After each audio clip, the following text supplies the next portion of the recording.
Yes, Morgan Rod.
Welcome to the Tampa Bay Breakfast Club. I'm your brother John. This is Qiana. And this program is being brought to you as part of the New Image Project at the Community Development and Training Center, aka See That? See That. Yeah.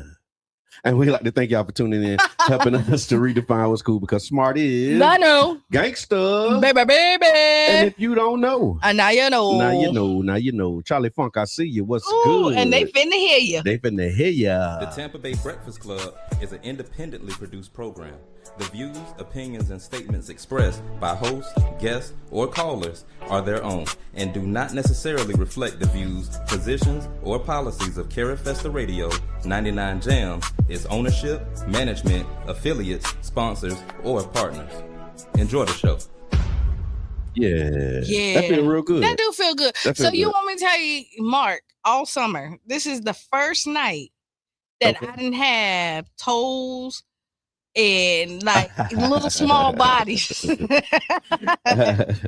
get your bed back. Nobody stayed with me last night. You get your bed back. Today is Bonnie's birthday, so she turned 10, right? Happy birthday. I've been having like the best summer hanging out with my nieces. Yeah, that feels, I mean, from what you've been sharing, it sounds like an amazing time. Yesterday we went to the movies. Okay. We did snack packs. So I'm really cheap stuff, y'all. Just some cheat codes. What's the ages? Because that makes a difference. 8 to like 12. Oh, that's a good one. That's good space. Yeah, that's a good space. Yeah. 8 to 12 is good. Well, I'll go up to 14. I'll go up to 14 because because that was the oldest that came to. Because they still at that age, they still like not too old for you to be lame. Right, but I am to them like but not as lame as it would be to like a 15, 16. Right. 14, 15. Yeah. Because like 12, it's like, okay, that's just kind of whatever, but they still can make themselves engage. But like teaching them and like seeing where they're at in life and their different personalities. Yeah. Like so cheat code movies, y'all, right now. Okay, so they have Monday through Thursday dollar movie. Okay. Right, if you're trying to find something for your kids, just look it up because Happy Wednesday.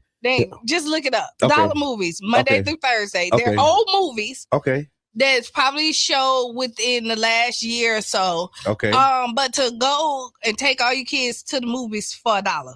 And then they got snack packs, which is 50% off. So you come with popcorn, a soda, and a fruit snack for $5. And the movies got to do that now. Like, cause I mean, you watch movies at the house, like yeah, but I don't have to. When you go to the movies, is it full? Sometimes. Yeah. Yesterday it wasn't. Yeah. I done seen Toy Story 5. This is the third time, so I'm okay. Is it like full when you in there, or is it just a few?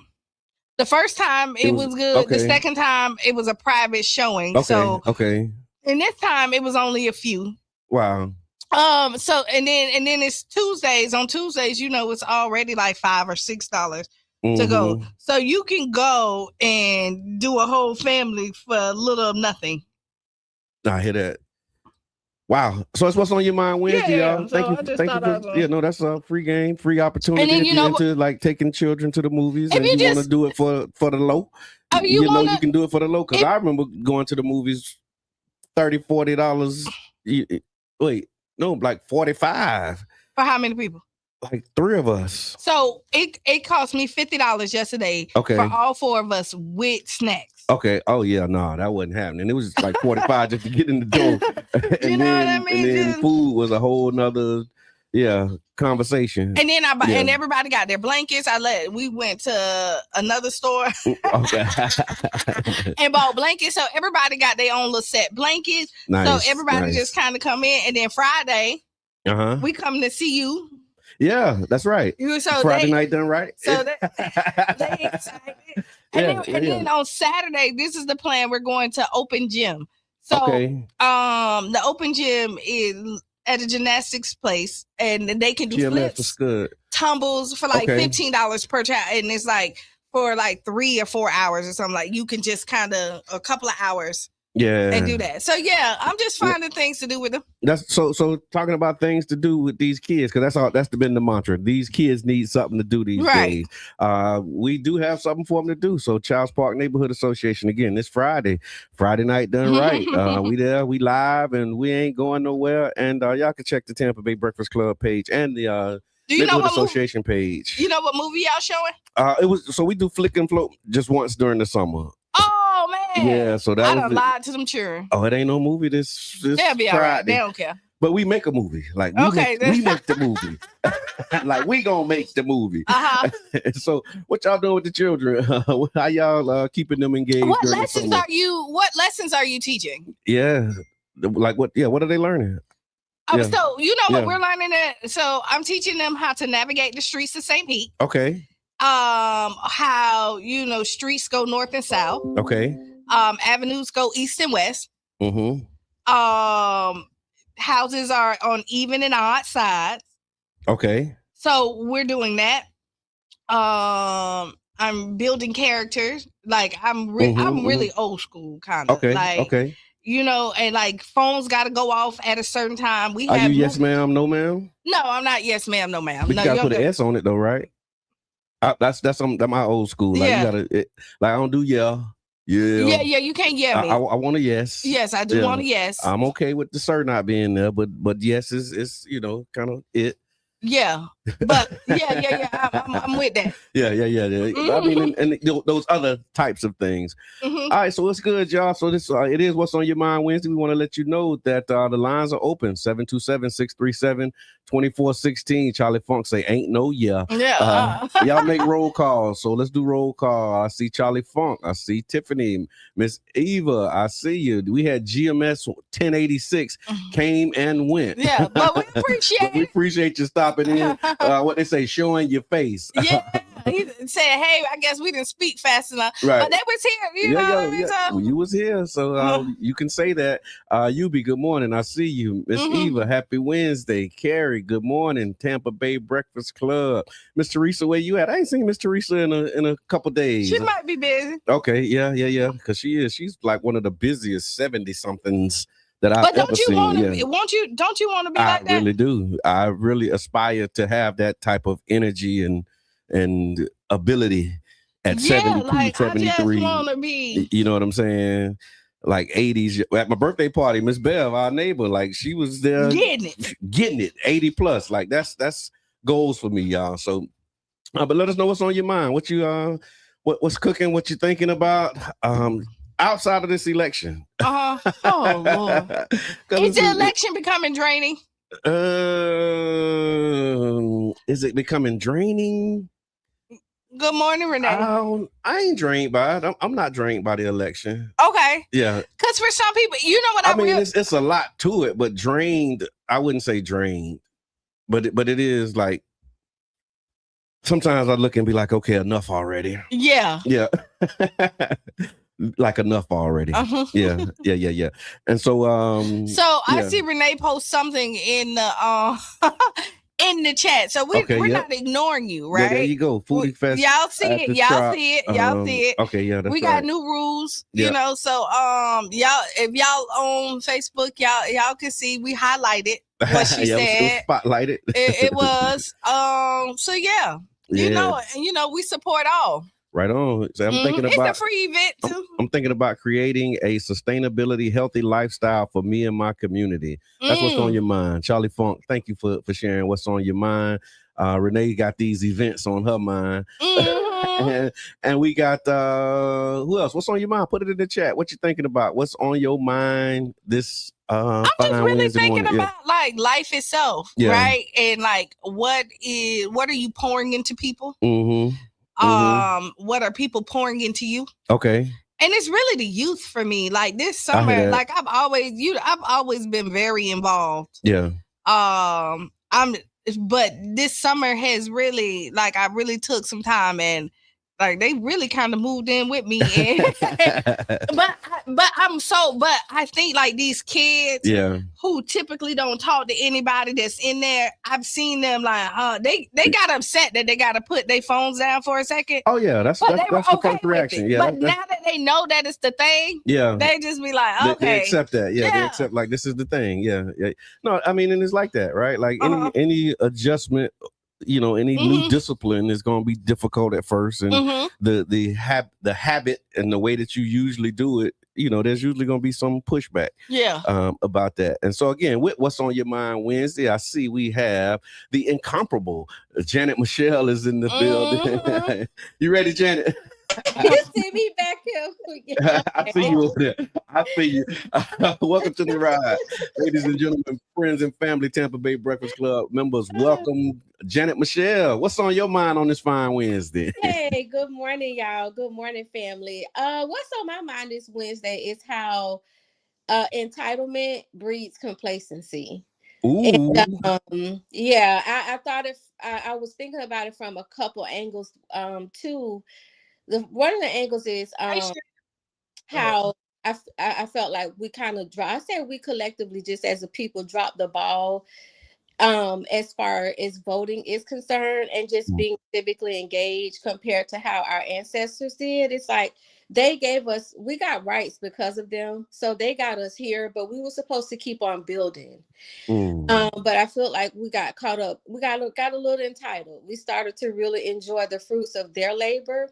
And to a certain degree, I don't really feel like we had that urge to really understand just how important it is to continue on in their work. We got caught up a little bit. And so from that perspective, just kind of made a commitment for myself just to do better, you know, in that area and to truly build on what they gave us, because they gave us a great start and a lot of sacrifice came from that. And then, you know, because I thought about it when they started redistricting and, you know, like really taking people's voice away by taking their candidates away because they changed the lines, making people have to run again. So people actually lost their representation and their votes got diluted. Right. And then the other part of that is now current in the candidate selection, how when a lot of money is thrown in a race, you have some candidates that are put before you and they're actually poor candidates. Yeah.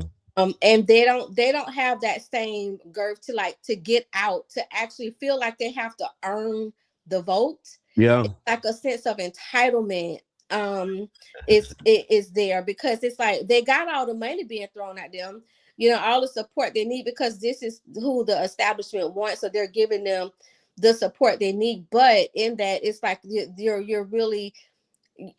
taking away the voices of the other candidates that are there, that may even be, dare I say, better than the ones that they're propping up. So it almost like breeds this sense of entitlement on behalf of the candidate, where they feel like they don't have to meet with their constituents, they don't have to go door knocking, they don't have to ask for the campaign funding, as hard as somebody that's like a grassroots candidate. So, and just again, how dangerous that entitlement can be in two different situations. But that's and see, when you first said it, the entitlement that I was thinking about was the second part of what you said. Like these candidates that feel like, okay, I got the money, I got the name, I got, like, the establishment behind me, so I don't really have to like go out and earn it per se. I have seen that. I was actually thinking with that, and had a conversation about that yesterday with somebody. But the other side of that coin that you mentioned is like with voter complacency and voter entitlement, like feeling like, how can I say it? When we were doing the Amendment 4, it was like they didn't want us to say the right to vote. Because they wanted us to, say, like, see it as a privilege and not a right. You know what I'm saying? And for me, it was like, okay, I like right. that has a sense of certainty. Yeah, because once you're born here, and you get of age, it's your right to vote. And then once you do a crime, and you do your time, you're supposed to get your rights back. Yes. Right? It's the fact that, this is a privilege, like we're doing you a favor. Right. Like that, and then those who haven't had those type of experiences, we might take it for granted. You know what I'm saying? Like that's that entitlement space of it, right? Like, oh well, right. I know I can, but I choose not to. I choose not to. And I thought about it. I'm like, wait a minute, they died. They lived in a space where they did not have the right to vote at all. Yeah. Because they dared to have the courage, even though some of them, I would like to believe they understood they probably wouldn't even be alive to see it when we actually got the right to vote, but they still fought anyway. And I was just like, how dare I, not continue on in their work? The least I can do is vote. That's the least I can do. I might not. If I got my rights and I'm able, like that's a minimum. That's standard. A bare minimum. To keep, because we're not there yet. It's like we're not there yet. Yes, we can go eat in these places. We can go get loans, and we can own houses, and we can marry who we want to marry. For the most part, but we're still not there where we need to be collectively, and there's still much work to be done. So it's like, don't have your fun and enjoy it, but don't get so caught up till you feel like there's no that you're not supposed to keep building, and then you start joining the side of the oppressor. Like you just got to be mindful of that. At least I've made a commitment to be more mindful of that, of the work that my elders and my ancestors did, and continue to build. People don't value it. No. They really don't value it, and they be like, oh, they did it. What changed? You see where we at now? And then when you like, you'll hear like stuff like, yeah, look at that. Police still don't like us. You know what I mean? Like you'll look at it, but then you don't see the small steps. You don't recognize the small steps. The fact that we have Black judges. Yeah. You know what I mean? And we didn't have them before. The fact that we have Black police chiefs.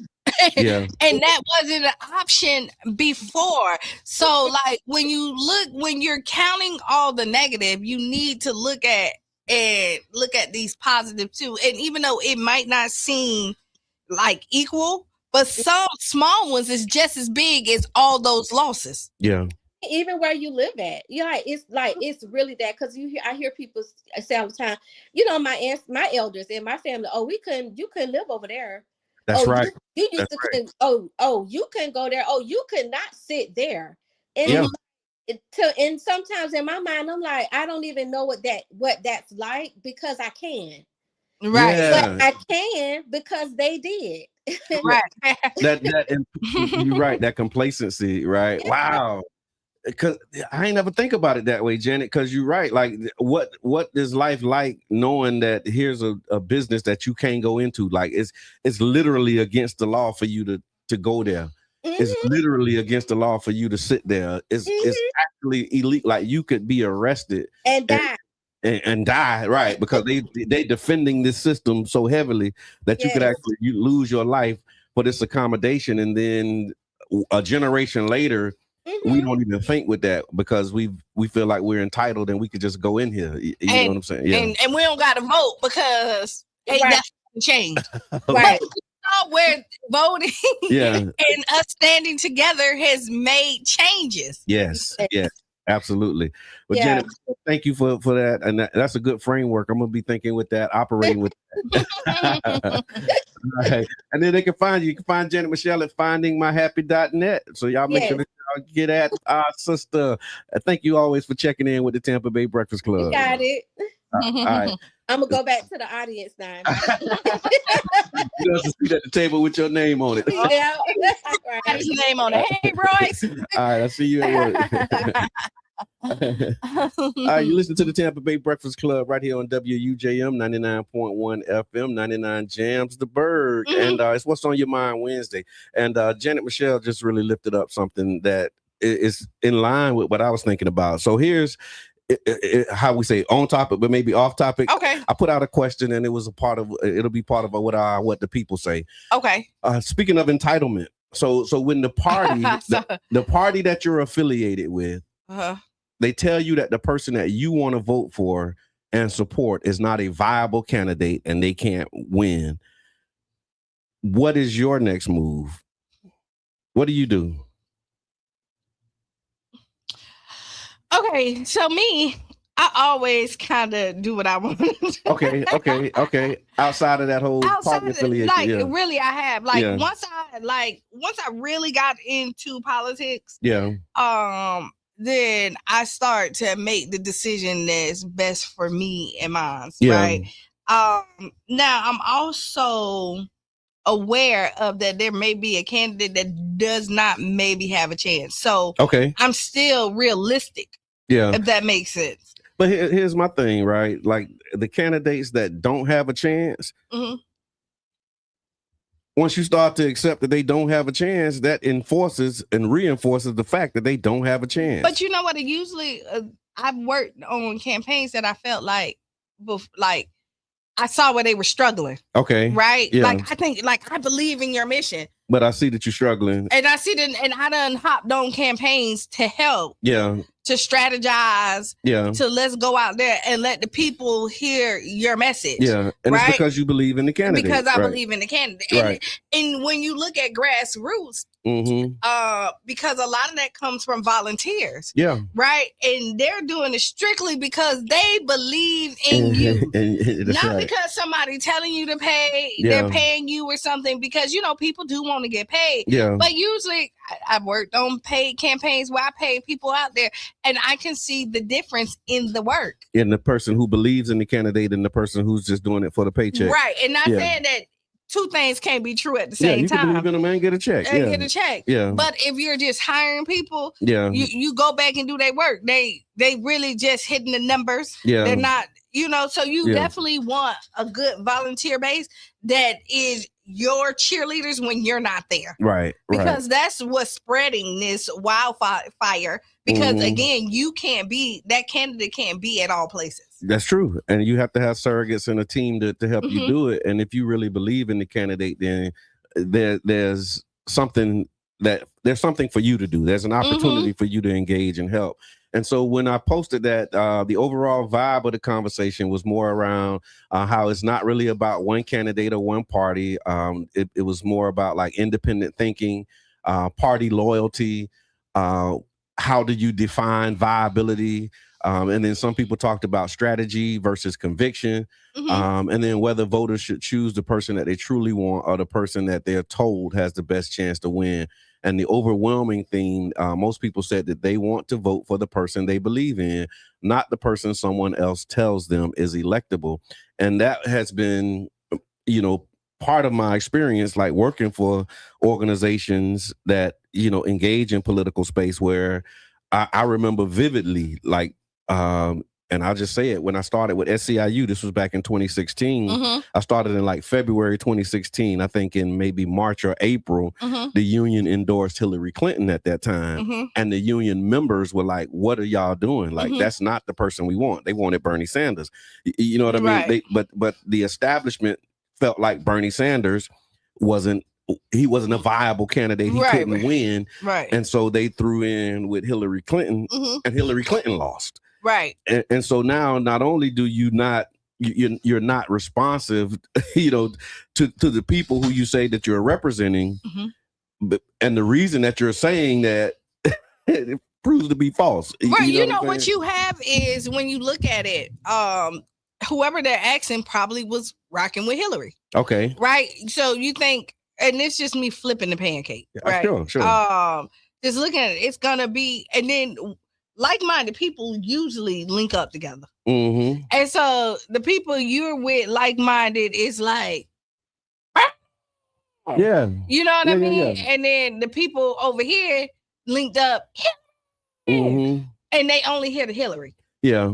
You know what I mean? And so when you look at it, and the other part of it too, because in this scenario, I think it was they heard both, but then they started doing the campaign logic and the historical, that whole campaign math. And campaign math is real, strategical logic and all of that stuff, path to victories, like all of that stuff is real. But what I'm saying is, at some point, once you continue to do that, then we seem like we always get these lesser of two evil type choices, where it's like you got to pick the person who's electable or who's viable, instead of like, look, I'm voting with this person whether you think they're viable or not. And then you do that consistently over time, I think you can start to shift the dynamic. You know what I'm saying?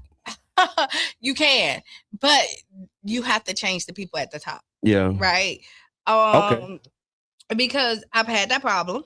You know what I mean? Like, y'all heard my story. Yeah. Even Andrew Gillum. Yeah. Hey, look. They were thinking he might get third place. Right. Yeah. And he came in. And then you see again. And then they had to cheat in order to keep him from winning. Right. But if everybody would have followed the campaign logic and went with that, then we never would have had that type of energy around that campaign. No, we wouldn't. You know what I'm saying? And what I saw is like, it was really about the people. Yeah. Right. Yeah. And then the establishment really screwed him over. I would say the establishment, because they weren't prepared for him. They had already decided that he wasn't going to be the person. Somebody else was going to be the person. Right. And so they're building their next wave.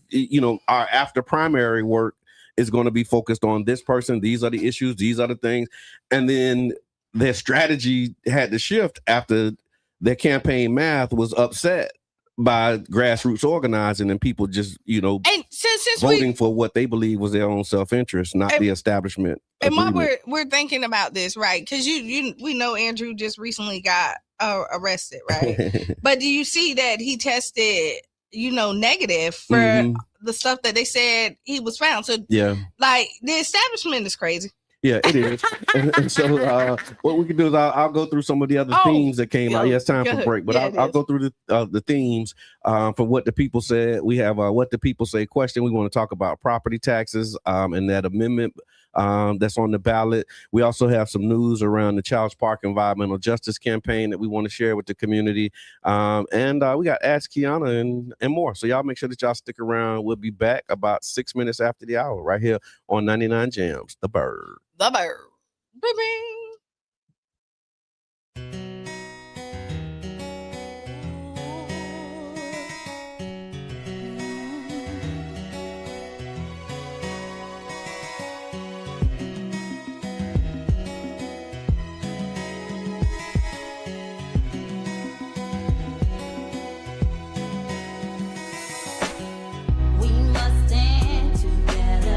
All together as one, united.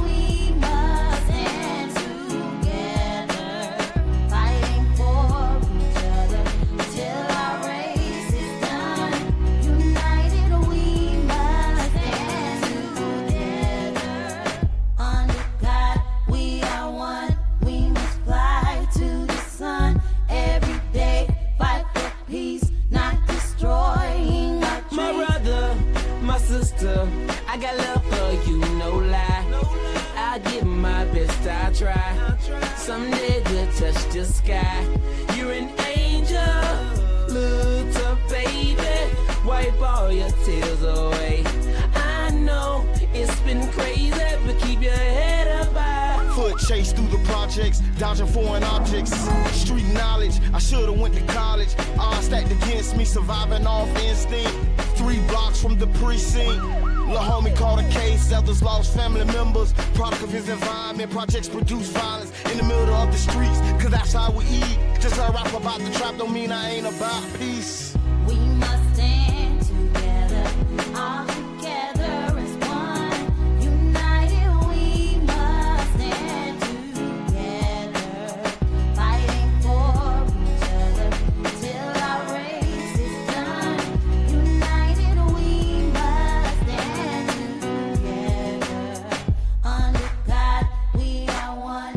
We must fly to the sun every day, fight for peace, not destroying our dreams. Peace in the streets, love to my brothers, love to my sisters. We all need each other. Children need their mothers and they need their dads. Taking a life that don't make you bad. The fact that you do that is so sad. Pocket watching, plotting on another man's cash. Pick up a book instead of picking up a gun. Increase your knowledge and that'll increase your funds. If everyone succeeds, then crime would decrease and people would live instead of resting in peace. Unity, that's what we need. Stand up and be a positive force in the community. We are one, we must fly to the sun every day, fight for peace, not destroying our dreams. We must stand together, Must stand together. all together as one. As one people. United we must United, stand we shall rise. fighting for And you fight for me till our race is done. till we see God. United we must United we will rise.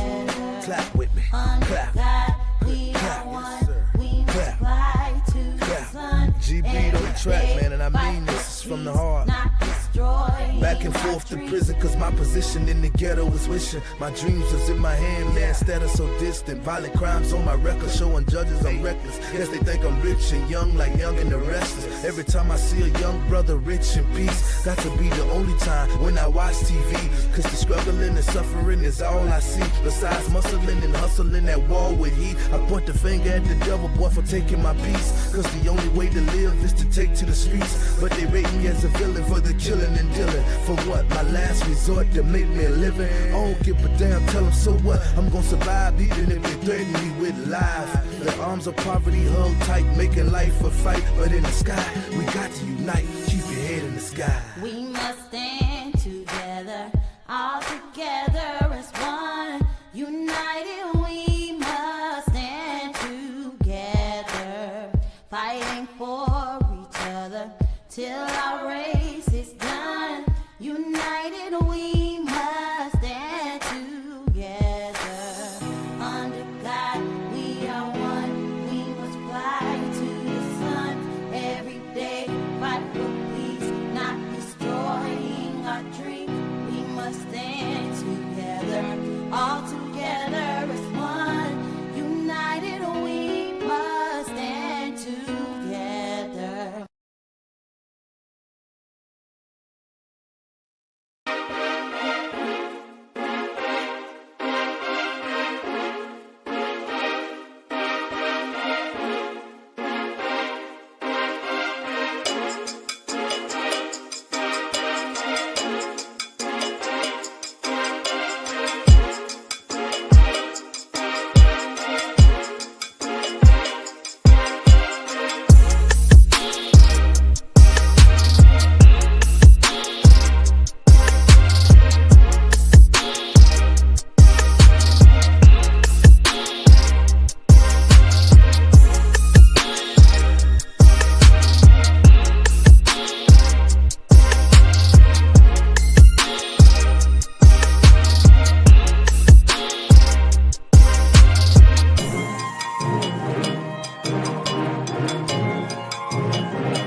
story where the two sides provide internal or other records that could form evidence. The BBC's lawyers said the corporation had produced 87,000. And it's 7 minutes after the hour. Just like that. We're back. Welcome back to the Tampa Bay Breakfast Club. That 7 go quick, don't it? It really does. Yeah. It really, really does. I guess it depends on what you're doing, right? Yeah. But 7 minutes, like in this space, goes really quick. And so we want to thank y'all for enduring the break. We hope that y'all got some information that you can use. And welcome back to the Tampa Bay Breakfast Club. I'm your brother, John. And this is Qiana. And this program is being brought to you as part of the New Image Project at the Community Development and Training Center, aka See That. See That. And we'd like to thank y'all for tuning in, helping us to redefine what's cool, because smart is the new gangster, baby. And if you don't know, now you know. Now you know. Now you know. All right, Charlie Funks. He say, what Charlie Funks? That's what he say. The Tampa Bay Breakfast Club is an independently produced program. The views, opinions, and statements expressed by hosts, guests, or callers are their own and do not necessarily reflect the views, positions, or policies of Carrie Festa Radio, 99 Jams, its ownership, management, affiliates, sponsors, or partners. Enjoy the show. Amen to that.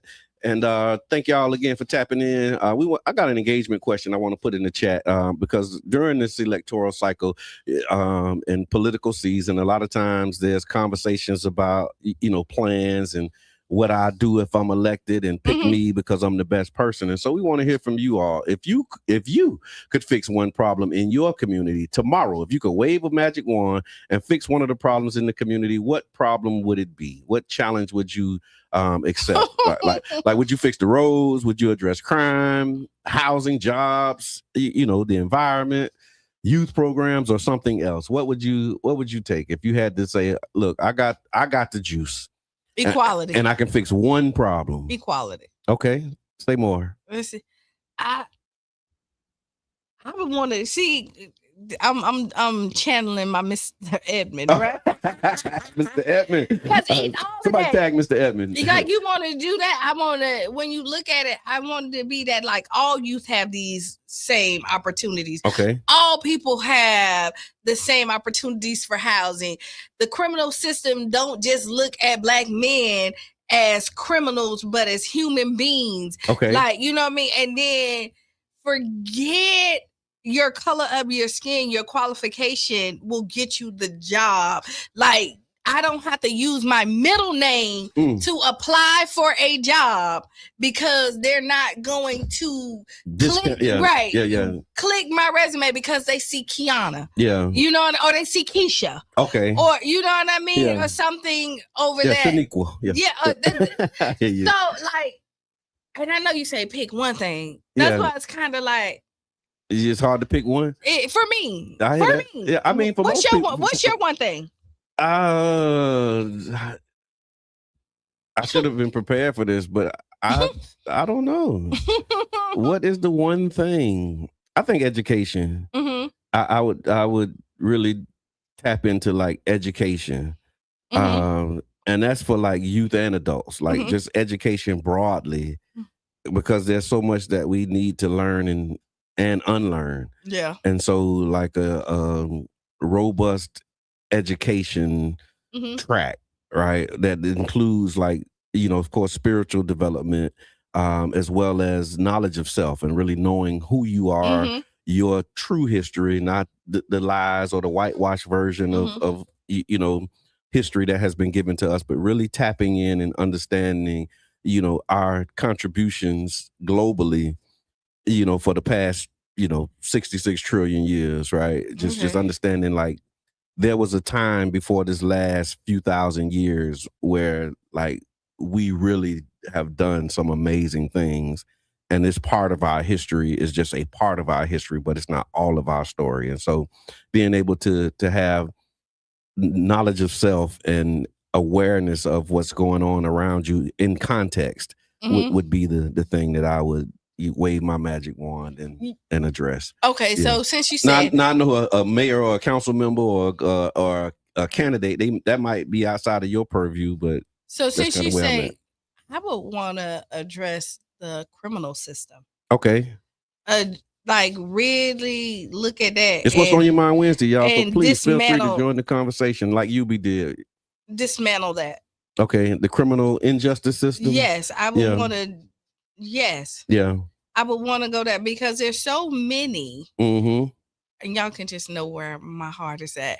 There's so many good brothers behind the, behind those four walls. They're locked up for things that they shouldn't be locked up for. Yeah. Right. And there's so many households that are hurting because they don't have them. Yeah. And with the criminal system, they have the opportunity to give people the tools so that that they can be better citizens, but they choose to not. Yeah. Right. So I think it's not profitable. No, it's not for the corporation. Yeah. I mean, but just think about how more profitable it is for the community. If you have thriving families, you have 2-parent household, 2 people that's out here working and paying which taxes. is a requirement these days. Right. That's paying taxes that is now pouring into children. Yeah. You know bringing what I mean? Balance to the households and stability and taking some of that burden off of the social betterment programs and all of these things that y'all want to cut. Right. All the things they want to cut, but then they want to take the one major piece out there that gives it the stability. Yeah. And that's the man in the household. Right. And I'm gonna go as far as the black man in the household. And I know that white people are locked up, Asians and all, but I'm gonna say the black man that's in the household. Right. And the stability and the structure that the man brings to a household, regardless, is needed. Yeah. How you like it or not. Yeah. Oh yeah. I can't even entertain those debates and those conversations about how the man is not needed. I don't need a man. Like I'm like, where's come on. I just can't even engage with those. But definitely again, y'all put it in the chat. Like UB says, economic sustainability. I thought about that one too. That was part of my first thought. UB was the economics, but it was the what they say about a fool and his money. Right? I'm hopping on the back of everybody. Just FYI. Miss Eva said, I agree with you, bro, John. But also we need to address having more black businesses in our neighborhood and addressing mental health issues. I agree. Yeah. But see, that criminal, that mental health part of it.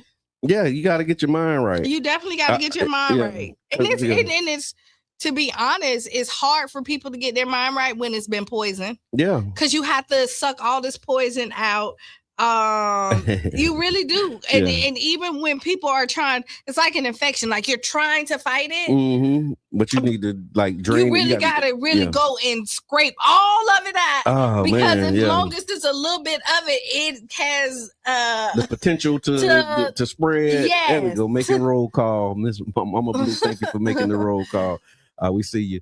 But I mean, but that economic sustainability is really high up there because who was it? Reverend Ike. Y'all probably heard me say this before, right? Reverend Ike, he said, it's not the love of money that's the root of all evil.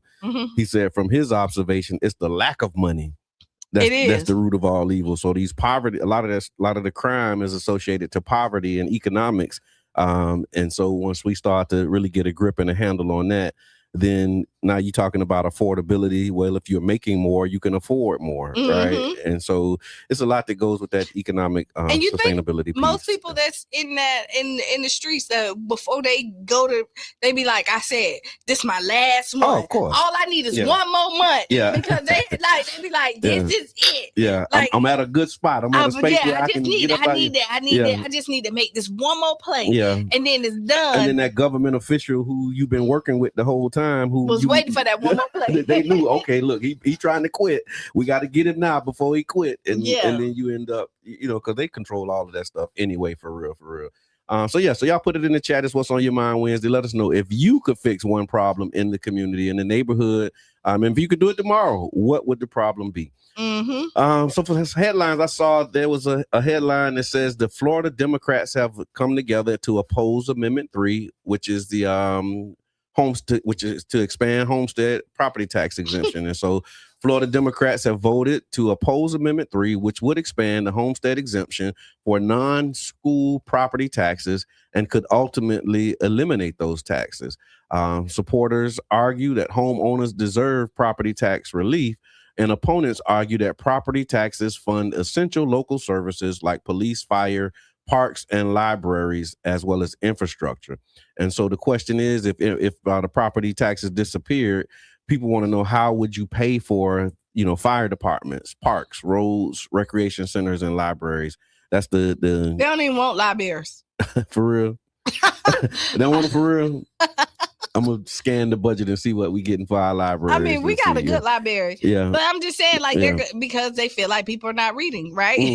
And the libraries have become so much more. That was one of the highlights of being on council was being able to workshop the President Barack Obama library and just kind of work through that. And those were conversations. It was like the library is more than just a place where people go sit down and read books. Like, and so the design and the things that are available to the community at the President Barack Obama library reflect, the modern evolution of libraries. And so like the teen rooms and the computer labs and the big screens and, the digital opportunities, the kids section, the children's section, like it's just an amazing facility if y'all haven't been over there. And like in our people, like, people got to utilize it, right? You got to, like, the teens got to be excited. Like, you got to have the groups that's taking them. Well, I know they're using the Childs Park library because, this is like a small library over in Childs Park.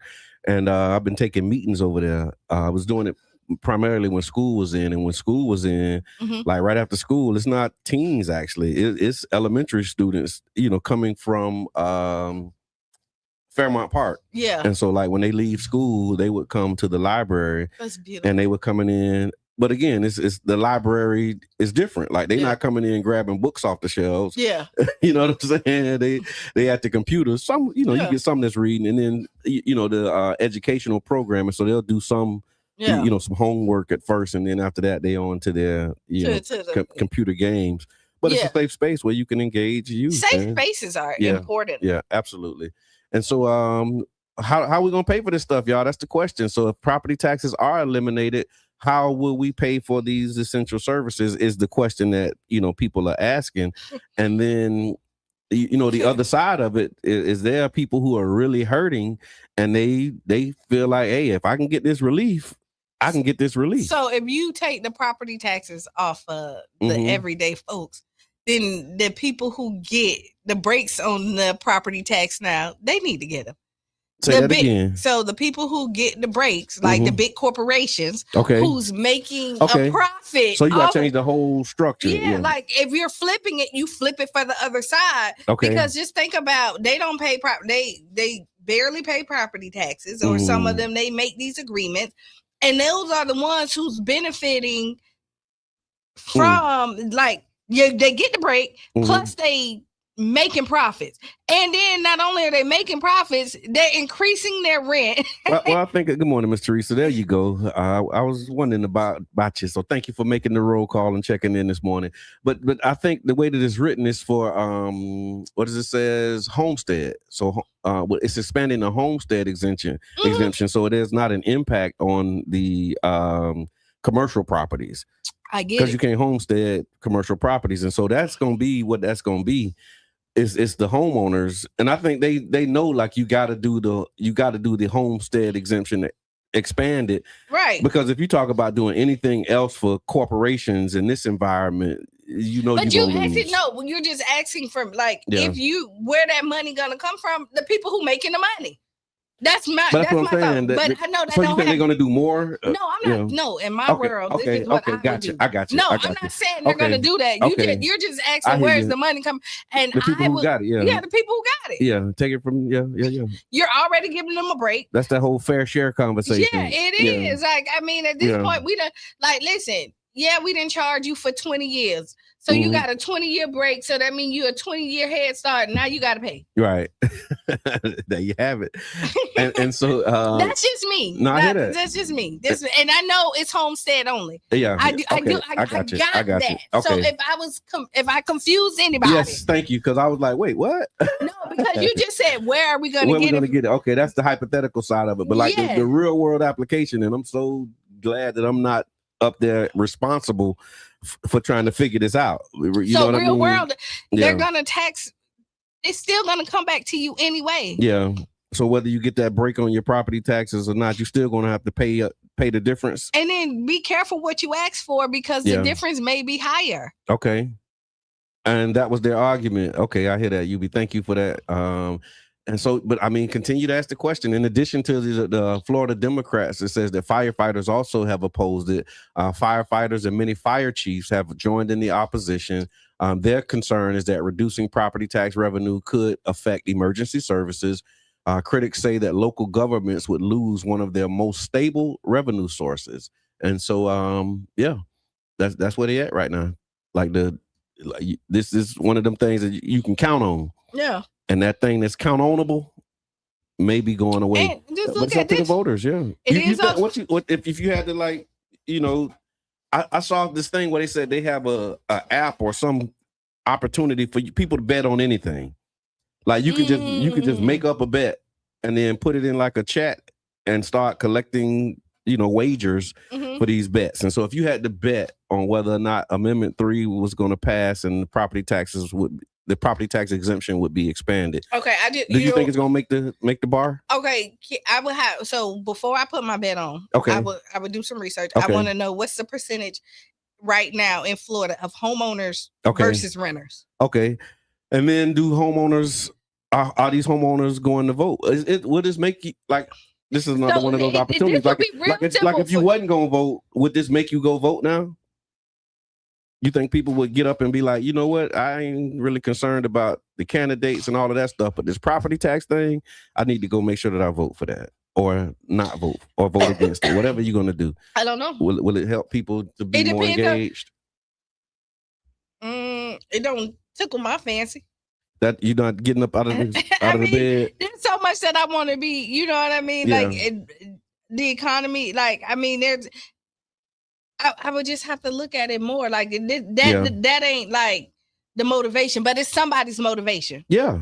It is somebody's motivation. Somebody's like, oh yeah, I'm going. I can't wait. They're looking for the mail ballot, ready to say reduce my property taxes. Yeah. Some of them people, but those people typically are like already voting because those are more like when you're looking at something to get people out of their seats to vote, it is usually more recreational. So how does a renter vote for this? Like if you're renting, and because renters have this is not the 1700s where only property owners can vote. Yeah, so everybody can vote. So that's what as a renter, what's your position on this as a renter? So here we go. That's when I said I would look to see what's the difference between the renters and the owners. If there's more renters than owners, then this don't pass because they don't care. I hear that.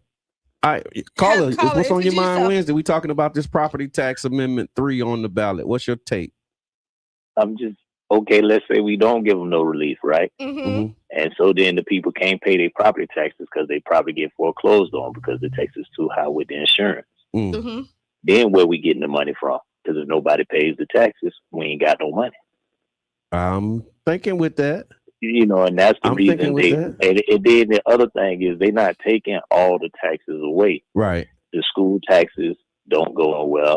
The commercial taxes don't go nowhere. All of them taxes ain't going nowhere. And then now you need to find out how much are we actually spending on the resources that they say we need, like the fire department, everything that you just named that you say we spending the money on. Mm-hmm. Are we collecting more money than we need for that? Where's that extra money going from? Because as they look at this, they see that a lot of that money is going toward nonprofit programs. And these people are getting kickbacks through these nonprofit programs, putting that money in their pocket. The police force ain't hurting, the fire department ain't hurting, but these other people, they taking the extra money that's being collected, and we paying for that, and we ain't getting nothing back, but they putting it toward their nonprofit and then collected it themselves. And so what you're saying is instead of doing that, just give that relief that you would give to the extra that you would give to the nonprofit, put that back into the pockets of the people. Put that, or just, because even if like to Qiana point too, like if the taxes stay high on both ends, the citizens ain't gonna pay because they ain't gonna be able to, because they ain't got the job to pay. And then the rent gonna stay high, because what do you think gonna happen to the person that owns the rental properties? Yeah, they gonna pass that buck along. So if I got $10,000 worth of property taxes and $100,000 worth of insurance, then I can't give you no low rent. So where you gonna go? Wow. So if we don't create some type of relief or some type of system or some type of auditing that, hey man, we do not need to collect this much money. This is what I keep saying. Like, what are the citizens getting back for all the money that they paying? Yeah. It's a great question. Yeah. What's the return? What's the return? All right. Thank you. All right, thank you. And that's great context. It is. But when you think about it, even with you be saying it, but you can't even control the landlords or anybody else. Like, okay, you get relief. Yeah. Right. But you still keep the high rent just because you can, because nobody can cap you. Yeah, I mean, we're in Florida, so it's a landlord-friendly state. Like, I found that out real quick when I was on city council. All of this work that we had done and were trying to do, and when you start running it up the flagpole, the lawyers say, "Hey, you live in Florida, and in Florida you can't do that." Right, which is crazy. Yeah, because Florida has preemptions that will prevent you from, making some of the changes at the local level that you really need, based upon what your experience is on the ground. Like, we're here in our city. We know the challenges of our city. And then we started advocating for policy and, writing policy that would change that. But then once you start writing it up, those drafts have to be approved by the lawyers, and the lawyers say, hey man, that's a great idea, but it's going to be challenged, or it may be, you know what I mean? It was like that kind of stuff. But and because they're risk averse, they would advise us like, you can do it, but they probably going to push back. They're going to sue. They're going to do. And so that was always one of the things that you had to consider. Like, okay, if we advance this, what is the risk to the city, and the exposure for us moving forward with this policy? And that's what I found. And I found that the city is of course, as most people are, they're risk averse. They don't want to take that challenge. But the only way that you change it is by accepting the challenge, right? Like if you get sued, like that's the whole point. And you see, this is coming to me as I'm saying it, right? So that's one of the differences in the strategies, because I'll just say like this: Democrats, and that's just a broad term. I just can't think of another way to say it. But Democrats, and I'm putting that in air quote, that don't mean just like all Democrats, but like there's a certain group, let me say it that way so people don't get offended and be like, he talking about that. There's a certain group that says, if we do it, we'll be sued. And if we lose, we have to pay all of this money. So they choose not to do it. Then there's another group sue me that was like, look, we gonna do it because that's what my people told me to do. That's what my people want me to do. They're supporting me in doing it. And whether you sue me or not, I see you in court. And then they move forward with that. You know what I'm saying? And what happens is once they see you take that type of position, then I think that breeds the loyalty and the allegiance, and also the energy and the fervor that people have to support their candidates, because they see you really doing it. And then now you can say, well, look, we did it, but they sued us, and da. Yeah. The other side of that coin is like, we want to do it, but if we do it, they're gonna sue us, and some we don't want to be timid. sued. Some people are timid, and some people are not. And I want to be on the I'm not side, right? And when it makes sense, right? Because sometimes it's like, you know what, that don't make sense. But you wanna push it as far as you can, but you don't. I'm looking at Miss Teresa, and I kind of felt you. Like I see you. He's like, why do y'all continue to say that the nonprofits are getting kickback? So it's just like any. That's a good one. But you want me to tell you, it's like anything else. The big corporations, the people who take advantage of it is who you see. The small nonprofits that's really out here doing the work is barely getting the money. They're struggling to get it. So you are completely right with it. There are some nonprofits that's really out here doing the work and ain't getting no money. But then there's others that have figured out the system and they are getting the kickback. So I would say when you think about it, we don't subscribe to all. So we know there's some good programs out here that needs the money that's not getting it, right? And they don't have the relationships to move things forward. Like, and see, that's the other part of this thing. When we talk about navigating and moving through, we have to like really just call a thing, and not be afraid to call a thing. Like there are groups in this city who will not get funded because the administration has a problem with them. Not the program. And if we can't just look each other in the eye and say that and know that that's real, then we never will be able to get to where we want to get. And that's and you got people who may not have that as their experience. So they might, well, every time I do it, I always get it. What you got, because the system will explain away and justify these things to make you feel like, well, if you just try harder, or if you just follow the process, or if you just do this, then you too, you know. No, they don't like me. Look, just because I'm me, they don't real good like me. It don't matter what I say or do. As long as that person is in control or that group is in control, they don't like that I called you out. Yeah. You know what I mean? And they'll never forget that thing I said in 2018. Right. Regardless that I done agreed with them on 50 million things. That one thing that sticks out. Oh no, I ain't messing with them. And that's the hurtful part. And if we're denying that that's a reality that we face, and now you could talk about scale, you could talk about magnitude and how big this is as an issue, but to say that it's a non-issue and try to invalidate those who have lived experience with that, I think we do ourselves as a community a disservice, because there are people like I have been cautioned, because I mean we talk, you know, we have community conversations 3 times a week, every Monday, Wednesday, and Friday. Y'all get to hear our take and our view, and you get to share your view as well. And I've been cautioned about some of the things that we said, and was like, hey, you know, hey. So let's take it even further. We've had conversations with people that they say, hey, don't, hey, listen, we rock with you, but if you go over there with Qiana and Brother John and Jabbar, people have told us that. Like, plenty of people. I've had a person told me, a person was in a, now if it's a lie, they told it. But they said they were pitching a program, and they were saying, well, this idea started with CDAT. And so we should have CDAT as a part of this conversation. And they were told, again, if it's a lie, they told it. And they repeated it and told it to me. They said, he was told, if you mention CDAT one more time, you're not going to get this contract. You're not going to see that. The contract that you're trying to get, and you advocating to bring them on board because you got this idea from them. We taking that idea, but we leaving them. And if you keep advocating for them, we leaving you too. Like, that was what his experience was. And if that, like, if that ain't something, and you know, and that's one group. Now, how many other groups have had that experience? How many individuals have had that experience? I don't know. But because we can only talk about it for this, our lived experience. Yeah. We've sat in, I can say, at least 5 meetings. That somebody. Oh, you're right. We were sat because I always stick on that one. No, but that was another one. We sat in multiple meetings.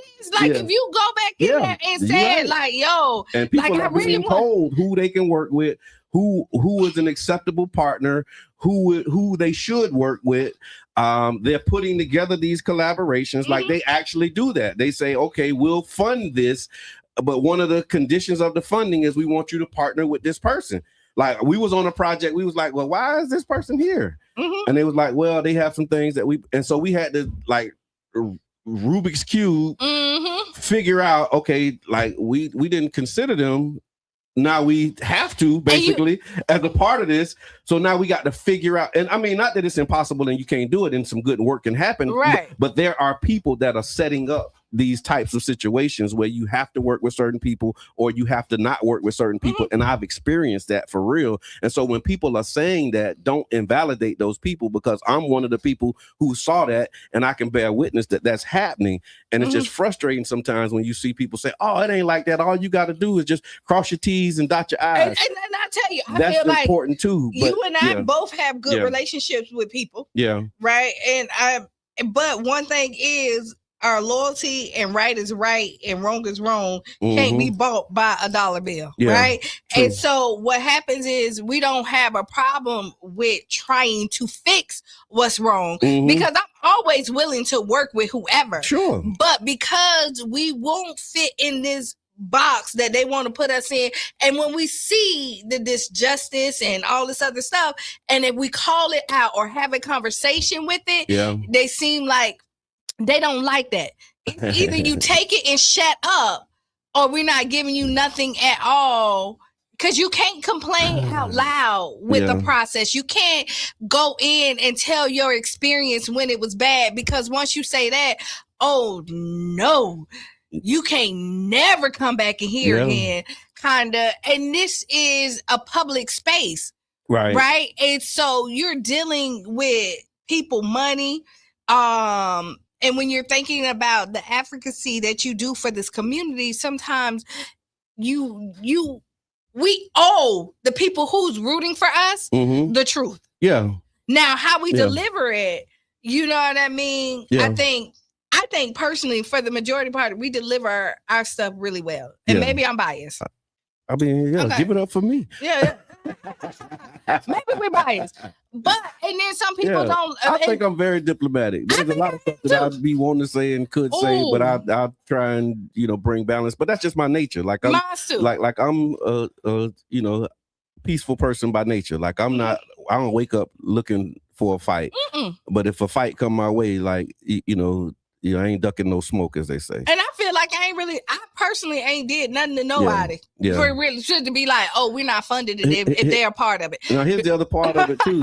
Here's the other part of it that what I've learned and practice in my life is that your problem with me is not my problem. It ain't. That was something I learned and it's what's on your mind Wednesday, y'all. So if you got something on your mind, give us a call, 727-637-2416. The phone lines are open. Join the conversation. There's a seat at the table with your name on it. But like your problem with me is not my problem. Yeah. And that experience with counsel, I had a controversy, I guess we could say, with the Jewish community. And man, I just took that on as my problem and was like beating bushes, trying to make meetings, trying to do this stuff. But then when it became clear to me, like, look, I really don't have a problem with y'all. Like I've been saying that from the beginning. You have a problem with me.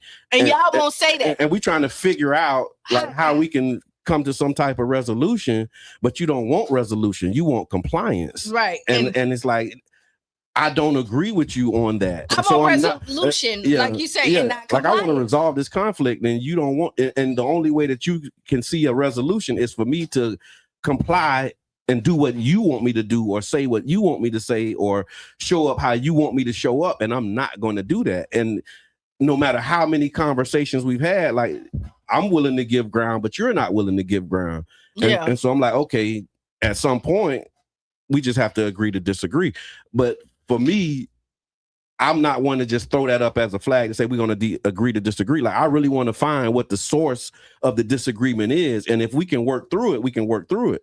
But if we can't, that's when we say, you know what, we've tried to work through it and we just can't get past it. So now we can agree to disagree. What is the on What's that the thing? thing that, on that thing right there? Now, what is the thing that we do agree on? And let's work on that. Because like it's very few people that you have 100% of the things that you totally disagree on. There's something. And if you can find that thing and work on that thing together to have a positive impact in the community, then have at it. But that's not everybody's mindset. You looking at what the people say? Which one you want to take? I see the chat is real active. And we appreciate go that. Back to go to Miss T. Go to Miss Teresa. Okay. Many large nonprofit. Before that, Yubi. She responding to Yubi. Okay, so Yubi it says, if we don't acknowledge the problems, we can't create or find the solutions. Okay, no, that's go further down. Okay. Are you saying the elected officials and the city staff are being paid kickbacks? Because I reviewed and approved hundreds of grants, and I've never gotten paid under the table by any of the nonprofit organizations that were funded through my department.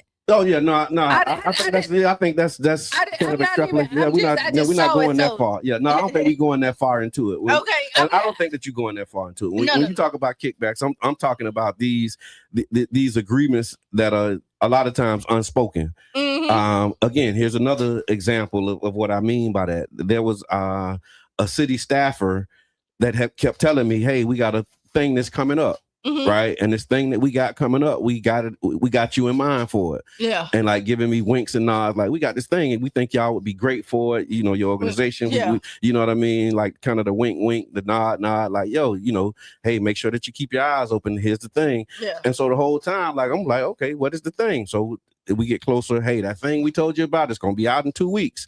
Right. So 2 weeks come. 2 weeks come. The thing is out.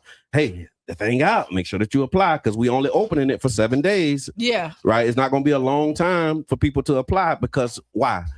We already done talked to the people who we want to have. Right. And you one of them people. Yeah. And I appreciate it. Yeah. Right. Yeah. They probably ain't gonna do that again after I'm saying it on the radio now. But here's the thing. I've had that conversation where they like, look, we got y'all. We thinking about y'all. And I'm cool with that. You know what I'm saying? But here's the thing, Q, when we did the application, fast forward. Y'all didn't get the thing. It was a request for a quote. Yeah. Right. And the quote we submitted was over the budget that they had for the project. Yeah. But they said, don't worry about the budget that you got for the project. Yeah. Give us a real quote. Yeah. So we gave them a real quote. Because when you do this work, you know how much it costs and what it's going to take to do this work for real. But see, now we could have Rubik's cubed it and backed in and got down to the number that they was trying to get to so that we can fit in the budget so they can keep moving this thing forward. But it was like, okay, do we try and squeeze into, like, after you do the numbers and you see how much it's going to cost to do the project, knowing that budget is this, do we try and squeeze in to fit this number to meet this deliverable, or do we say it's a request for quote, not request for a proposal, and we telling you this is how much it's going to cost if you hire us to do it? And they went with somebody else who fit the criteria. But I mean, but again, the process and the relationship, and I appreciate the relationship again. I thank y'all for that. Okay, so let me tell you this: I'm not upset with relationships like that. Right? This is how, unfortunately, stuff happens. Yeah. Right. This is what you want. These built relationships. This is what I tell all my nieces, my nephews, my cousins when they leave high school and go to college. Okay. Have fun.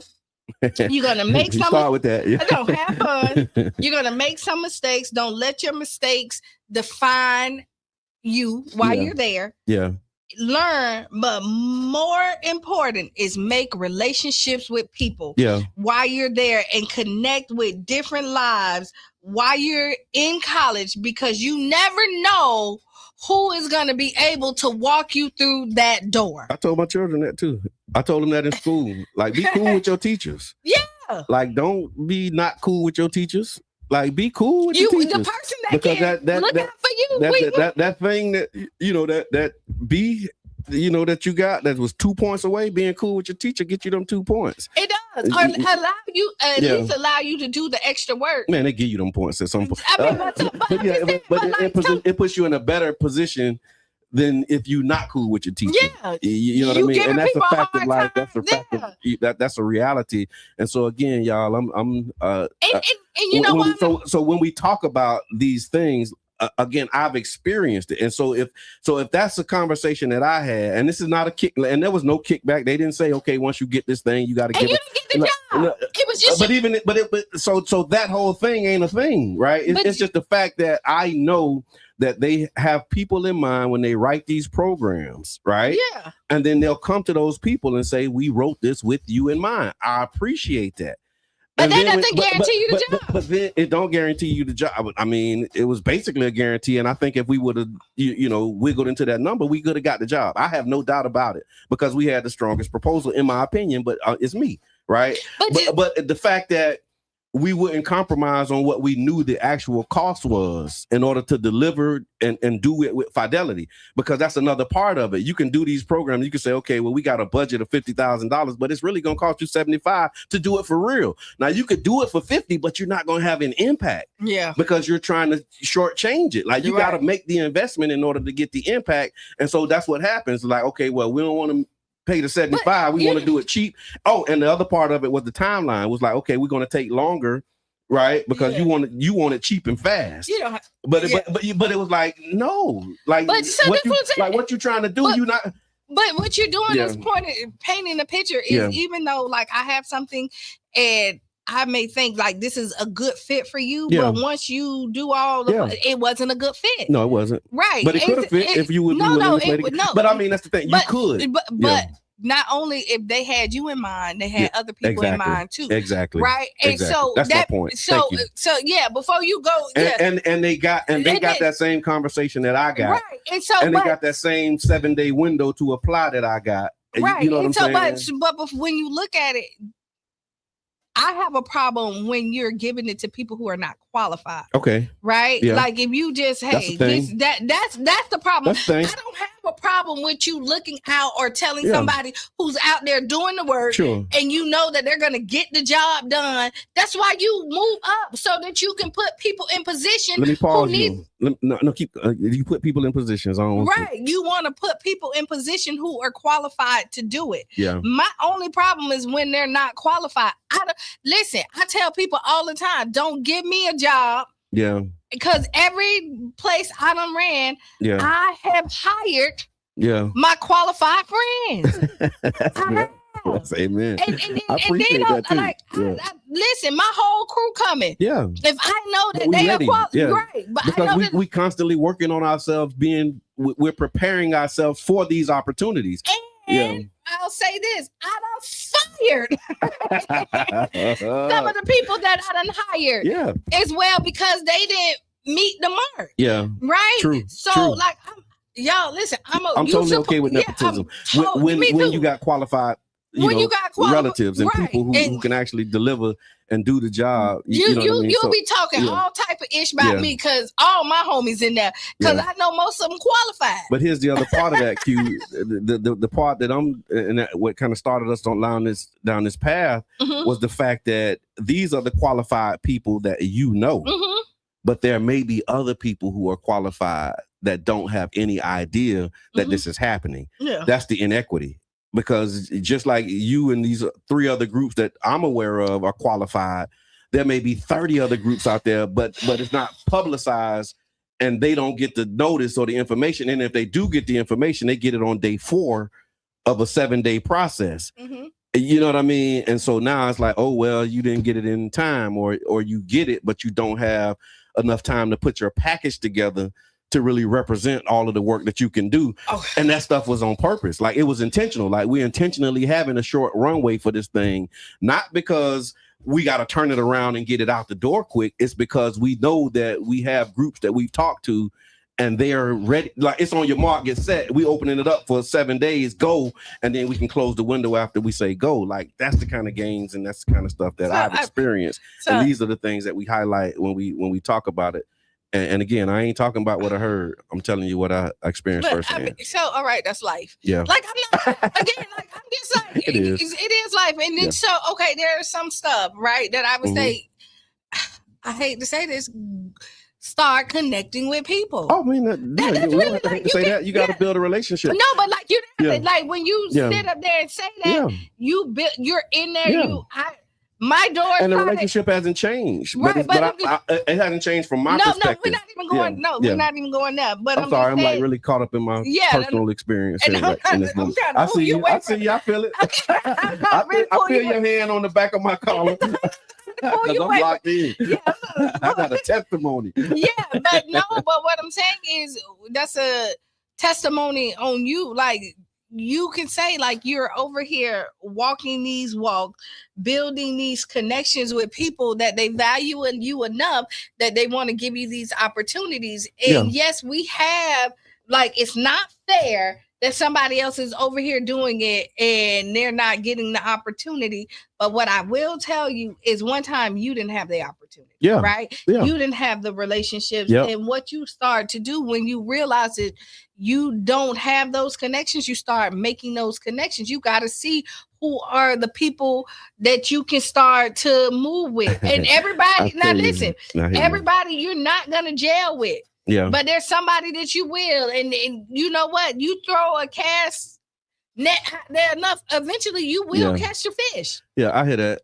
I hear that. I want to take some of what the people say because the chat is live. Thank y'all for joining the conversation. Here's the seat at the table. And Miss Teresa, I want to acknowledge this, right? So she says, since we're being honest, some of the grants I reviewed weren't awarded were poorly written, had no documented experience of delivering the service, and the outcomes that were achieved.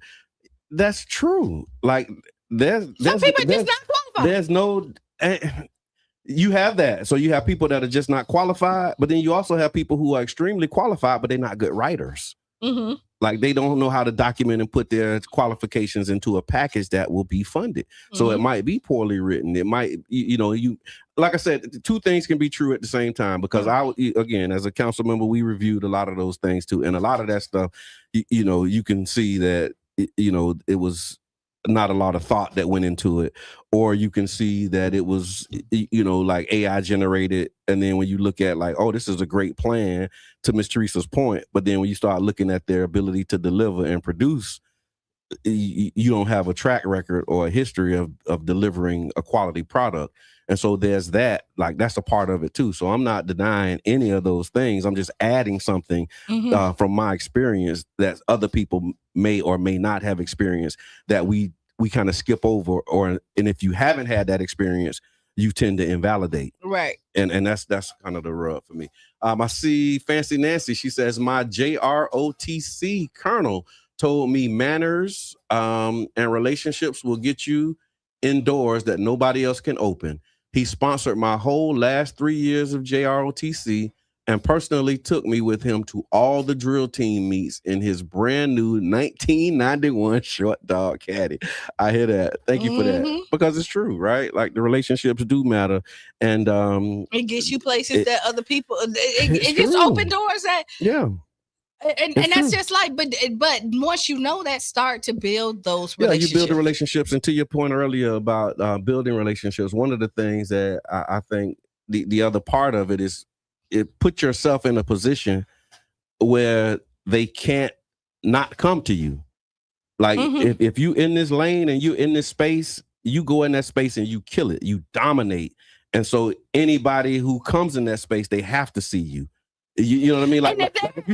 Like if you and this was, again, 16, 17, 18, 19, when you talking about community engagement, like you couldn't get around, see that for community engagement, very little resources, very few resources, but because of the work that we were doing and continue to do. But at that time, it was like you get to a spot where whether they want to see you or not, they can't help but see you and they got to meet with you. Yeah. You know what I mean? Like put yourself in that kind of position. So be good at what you're good at, dominate your field, and those relationships will develop, especially if they're serious about doing it for real. Yeah. Like that's the trial for them. Like if we really want to do this for real and I see this person is killing the game, but I don't really like how they be talking online. Can you look past that to see the purpose and the objective and what we're trying to do and not worry about what they're saying online because it's not impacting the work that actually is going to get done. And we know that they're the best person for the job. Like those are the conversations that we like to start having. So what do people say in the last few minutes that we have? I did I'm So St. Pete. Okay. And that thing has been taken off. Felt like people needed that. I was surprised at all of the comments on what the people say around I'm So St. Pete, I remember when. And so the overall vibe and the time that we have, I can't get into like all the themes. It was a lot. And it felt real good. I was happy to look. So if you haven't seen it, I'll share it on the Tampa Bay Breakfast Club page. But go to like my personal page and it has like just some stuff that when you look in the comments, and you remember St. Pete, like it's like, oh yeah, I forgot about that. Oh, that's right. I do remember that spot. I do remember that person. And so it was just a good trip down memory lane. But what came out of it was a reminder that St. Pete is not just a place, it's a collection of memories, it's a collection of stories. And so people remembered their neighborhoods, they remembered corner stores, movie theaters, old schools. They talked about clubs, family traditions, local businesses, community icons, and whatnot. And the comments painted a real picture of a city where people knew each other, children played outside, and everybody had a story. It's maybe like 5 or 6 themes, and maybe we can get into it on Freestyle Friday. But yeah, I thank y'all for engaging and sharing, your I'm So St. Pete memories, because I mean, it was definitely an opportunity to flip the algorithm for a day or two. Yeah. You know what I mean? I like positivity. Ah, man. Like something that you can like sit up there and. Yeah, it was just good to go down, It's so much that like. Yeah. That so let's see. Our youth will never, this generation will never have the experience of. But so let me give you a high level cue of the things. Ahead. So theme 1 was like the places that made St. Pete special, right? What did they say? So Red Snack Shack, Mr. C's, Web City, Geech's, Snow Peak, Atwater, C&J Corner Store, Pineapples, Bayfront Center, the Royal Theater, Gay Blaze Skating Rink, Scat 34. When I seen Scat 34, I tripped out because I wasn't old enough to go to Scat 34. Yeah. But like my sister and my aunties was Scat 34. Like in my mind, like I couldn't wait to grow up to go to Scat 34 because I used to talk about it. So I was surprised. That was like, is that what a galaxy is? Where was Scat 34? I think what a galaxy was. But so those were places, and people were saying many of these places are gone, but clearly not forgotten. The second theme was like growing up before smartphones, and so riding bikes all over town on Christmas, walking to the neighborhood theaters, catching the bus to go to the mall. 35 cents for the nickel transfer was what I remember. Calling friends on payphones, house parties where everybody was welcome. I had so many house parties. Friday nights after football games, penny candy, 1-cent cookies, and that was another common thread. You just think I remember my cousin Keisha used to be like, you know how much candy I can buy with a quarter? Like, and going to Blackie's. You know what I mean? Blackie's is still there though. Blackie's is still there, so you go to Blackie's. And then I'm thinking about like as a kid, like we used, if y'all good, we're gonna give you some candy because my family owns Snow Peak. Yeah. So and then going there, like going out there to go get the headquarters, and we got to sit in there, and then pulling up at Snow Peak late night, and it's a line, and then I get to cut in and go through the back, and then like Red Snack Shack, like they had the best burgers, and then may God be pleased with him. My brother Octavius, Red is his stepdad, so Tay used to, if I seen Tay, he'd be like, "Don't worry about it, I got you, I got you." So you just think about that. Other themes, parks and recreation, the sports was another one of the things that came. Ain't nothing like our little league back then. Oh yes, come on. Oh Lord. Then there was like food that we still miss, like the Cuban sandwiches on 16th and 5th Avenue was like amazing. Connie's. Yes. Oh, see, Connie. Yep, it's in here. The rib dogs. Connie's rib dogs. Big Tim. I just had Red's milkshake. I just had a rib dog from somebody else. Yes. Yeah. Okay. Long live the rib dog. But with moderation. However, community. Another part, theme 5 was the community, of course, and people remembered everybody knowing each other, neighbors watching out for neighborhood kids. Parents weren't afraid to let their children ride across town. My mom and them ain't know we was going that far. House parties again, welcome people, Black-owned businesses that lined the street. And then it was a lot of different messages. But I just want to thank y'all for tapping in, tuning in, and allowing us to remember some great St. Pete moments in context. And so there was something special about growing up here. And there's a part of St. Pete that is gone, but we're still here. And so with us still being here, the opportunity to bring that back is also here. So that was what the people say. And I appreciate y'all. Well, that's it, y'all. Wow. It's been a ride. It goes fast. All right. Well, stay tuned. Sister Hughes, make you lose your shoes, and shout all around the house. This has been the Tampa Bay Breakfast Club. I'm your brother, John. This is Qiana. And we out.